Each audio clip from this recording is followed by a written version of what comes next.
Starting the day off right, the only way that I know how, which is with intense resource collection. Welcome back to another episode of the Dually SMP.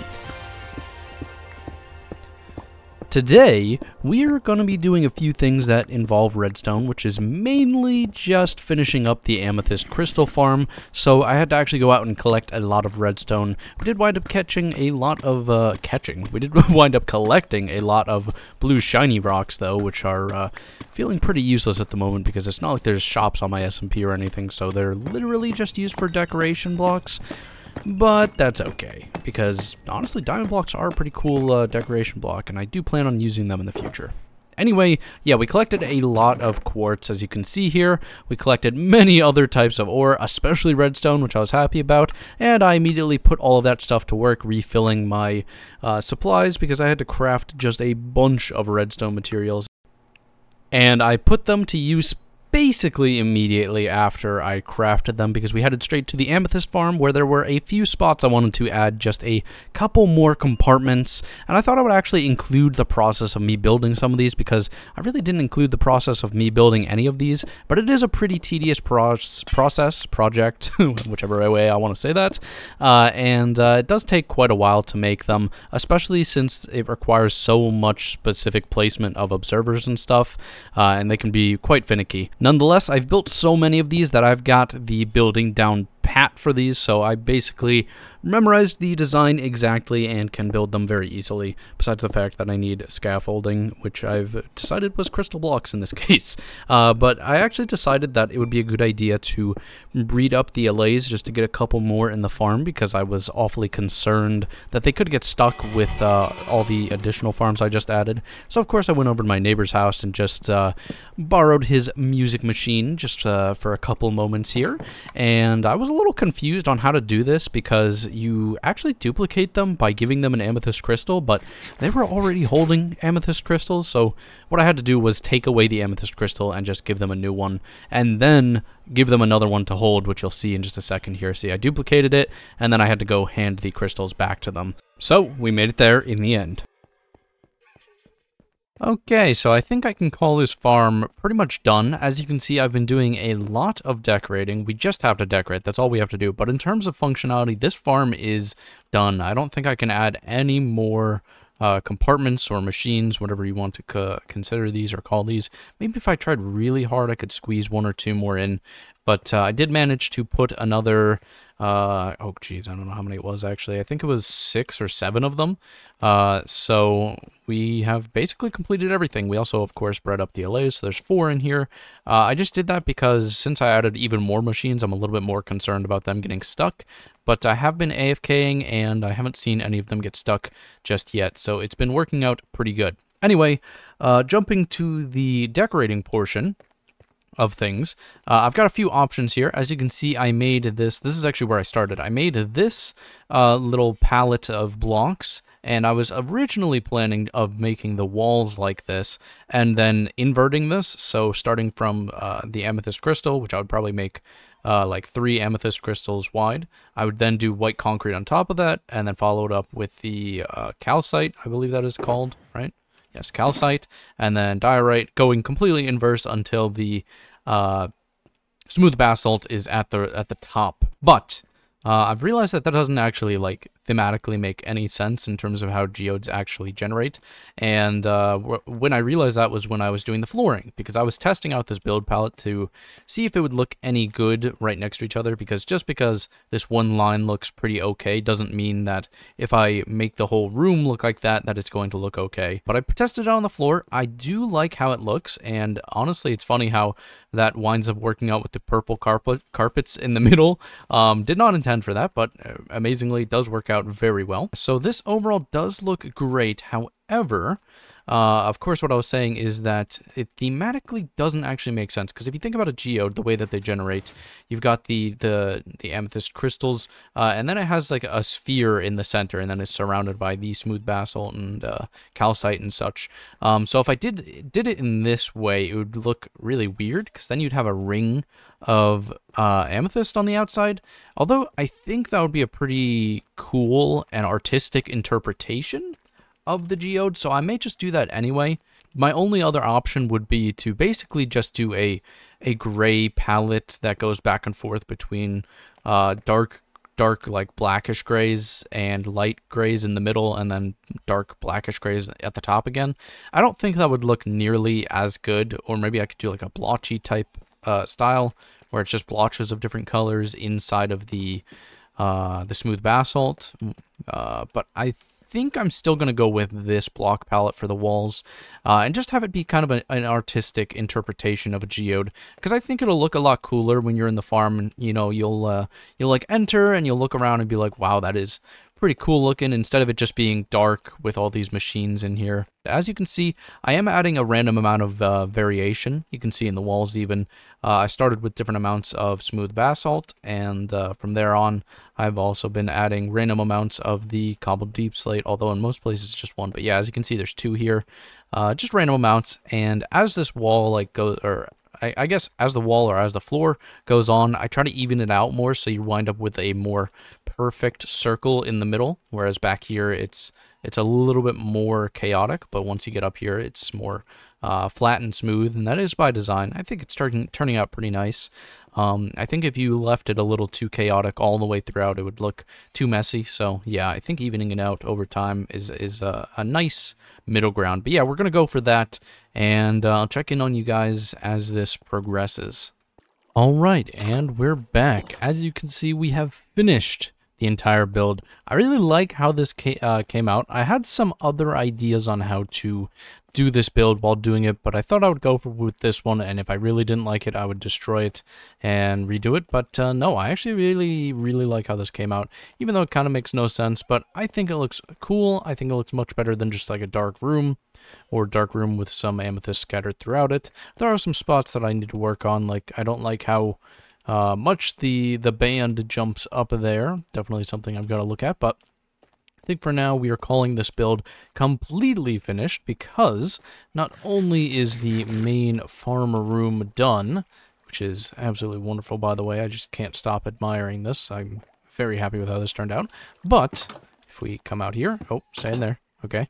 If we come out here, as you probably saw when we walked in, there is this. Now this is going to be for the collection. I have not actually tried it yet, so no items are flowing.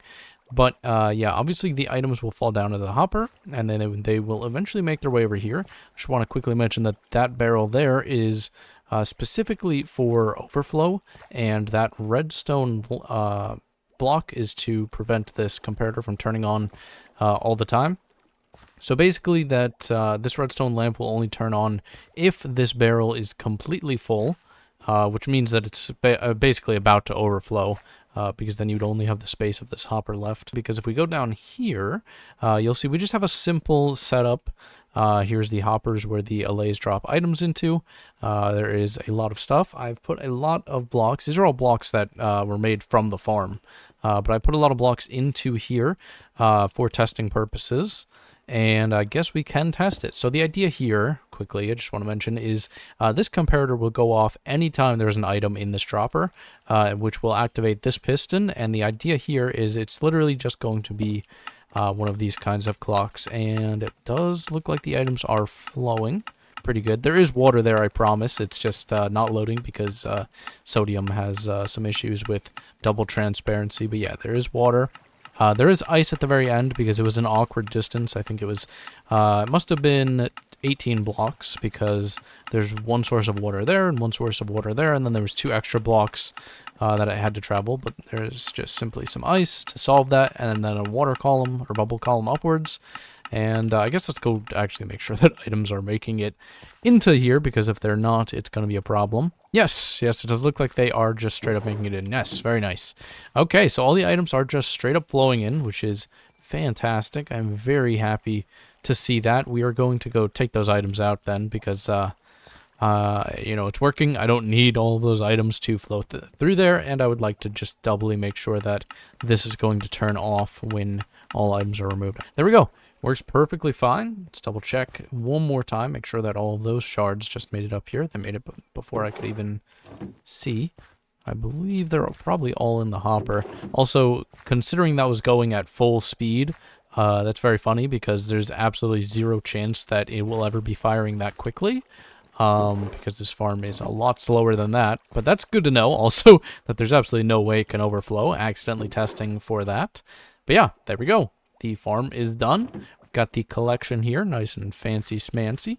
And overall, I'm super happy with how everything has worked out. And now I'll be happy to know that whenever I'm doing anything around spawn, we can just be collecting amethyst, AFK, completely like automatic. I mean, this is going to be a real game changer. Actually, just thought of one final finishing touch here. Bloop, bloop, and bloop. Perfect. So I suddenly decided that I want the mail system to actually be directly connected to the rest of the spawn mountain area. So I opened it up, and we're going to have to remove this redstone and redo it because I want a nice pathway between the two. And here we are, after a lot of fiddling around. I really like how this turned out. Just opening up this area and combining the areas so that you can just cleanly walk between the mail system and the rest of spawn and future rail system. I'm really happy with how everything worked out. Obviously, the bee farm is gonna have to be moved. It's gonna have to be further back that way. If we just look at these blocks right here, this is literally the roof to the villager trading hall, so we're gonna have to be careful of that. I think I'd like to give it some space between, especially with auto crafters coming up. I'm gonna have an interesting time fitting all of that into this space. Obviously, we've got the rail system on one side and part of the mailbox system on the other side. So yeah, definitely going to be a tight squeeze here, but we'll figure it out. Obviously, I had to do quite a bit of work here because the villager trading center, I think the door actually was like here. But if we just quickly remove one block here, you'll see that it actually ends over there. We'll remove a couple blocks. Yeah, the villager trading center is now over here. You can see the remnants of it here. Obviously, I have done a lot of removal and moving of villagers. This is the new villager trading hall lockdown door. Now obviously this is going to be redesigned. I did not put the names of shame back up because I just don't feel like redying the signs and glow squid inking them and whatnot. So for now we just have a door with some banners, and if you click any one of these levers in any configuration, it will always open or close the door respectively. It just always cycles whichever phase it is currently in. That's just a little smart design here because of observers being considered a translucent block. Levers can't actually send any power into the observer, so instead the only signal output you're getting is from the observer itself, which is just a quick pulse. So whenever you press it, it just quickly pulses this redstone, which then these observers detect, and it powers the top piston, which is right there, which then powers this block also, or the observer rather powers this block, which then powers the piston that's there, and this block is powering this piece of redstone, which powers the bottom piston. It's the same thing on the other side. Just a neat little cool design I made up. I'm sure something like that probably exists already, but I've really liked tinkering with the redstone, and I didn't use a tutorial for that, so if it does exist, well, I didn't know about it previously. It was fun to make, though. But yeah, if we come down here into the villager trading hall, you'll see quite a few things have moved. Obviously, I had to move all of the iron villagers to the complete opposite end here. Also, I had to neaten up the villagers down here a bit so that they could all fit in that space. And we've got all of the extra villager stuff and trading hall stuff that we will need in the future. Yeah, still definitely a work in progress here, but definitely filling out at the same time. And if we come around here to where the Nether Hub portal is and the spawn, this right here is how you used to drop down to the river level and also the amethyst farm. So you drop down there and you land there at the river level, and then you can choose to drop down again to the amethyst crystal farm, and this brings you straight up to spawn. But what I've actually done is if we come around here, you'll see I've actually opened it up through this Nether portal so that you can just skip that and go straight down if you so choose to, which we will. And in the future, I plan to open that up even more. That will require me to redo the rail system, which we all know I've been putting off for many episodes because that is not a small project, and I am not excited to do it. But I will be excited when it is finished because it is cool.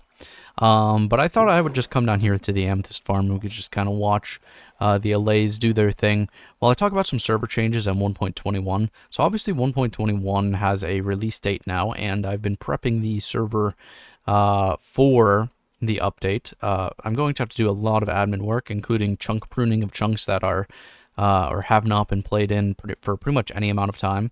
Like we're talking like less than 20 minutes or less than 5 minutes, depends. Because I want the trial chambers and the new armadillos and wolf variants to be generating, which I believe for the mobs, I'm not sure, but I think they only generate in new chunks. But for the trial chambers, certainly they only generate in new chunks. So I'll have to do quite a bit of chunk pruning, and hopefully that will work out very good. I've also had to change around some of the data packs on the server. If we just go to advancements really quick, there used to be a lot more. We used to have the coordinates HUD mod, which just shows your coordinates in a cool little HUD above your health and armor.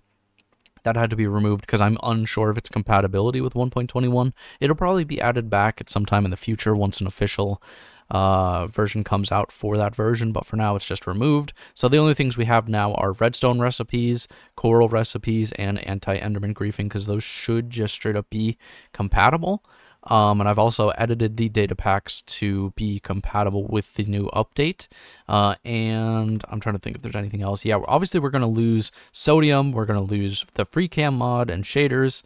So I'm not excited about that. We're going to lose distant horizons, probably for months, because that is a very difficult mod to maintain, I'm sure. So it's going to take a long time to update. But I do look forward to the update because there are some important features that are confusing to explain, so I won't explain them, but they are going to really up the game when it comes to distant horizons. So I'm excited for the next update for them, but yeah, we'll be updating the server as soon as possible. The only other thing I would like to mention is if we just come back to spawn, I'm sure I've mentioned before, but the minecarts in this server are like double, triple speed or something, or quadruple, I don't know. They're a lot faster than default vanilla Minecraft, and that's because I really like minecarts, and I would really like them to work in some capacity. So of course I've downloaded a mod for them to be faster. That mod technically should be compatible with the next update, but we'll have to see. It should. But if it doesn't, it's going to be a little problematic, and I'm going to have to wait for that mod to update to use the rail system, because I'm honestly not sure if the new rail system I've designed works in vanilla Minecraft without the increased minecart speed. It is pretty timing dependent, so it may not work. So we'll have to wait for an update for that, or hopefully it just works, but we will see. Oh yeah, and I forgot to mention while I was down here at the Amethyst Crystal Farm, I've actually done some math. You can look at what I was doing in chat. Basically, the math that I've come to, though, is the most important. It's the last message I sent, which is this farm now generates roughly 1.08 crystals per minute, or 64.8 per hour, which is 16 blocks per hour. So I'm super excited about that. After basically optimizing this farm and adding in basically as many compartments to the farm as I possibly can, it is now basically optimized to the point where it is generating 16 blocks per hour, which I'm super excited about. That's a decent rate. You know, I'm not unhappy about that. And I figured that out, by the way, because I AFK'd for 12 hours exactly, and then I just turned those hours into minutes, and then looked at how many crystals I'm generating. And yeah, it's pretty cool to know that this is generating more than 1 crystal per minute in total. So I'm happy about that. Oh yeah, and this is my little AFK hole, so it's really cool. It's kind of like a mini amethyst geode. You can like crawl in over here. It just opens up, and oh, I guess if you're going a little too slow, it might be dangerous. But yeah, you just crawl in here, and it auto crouches you because of these 2 little crystals here, and you can go back out anytime you want.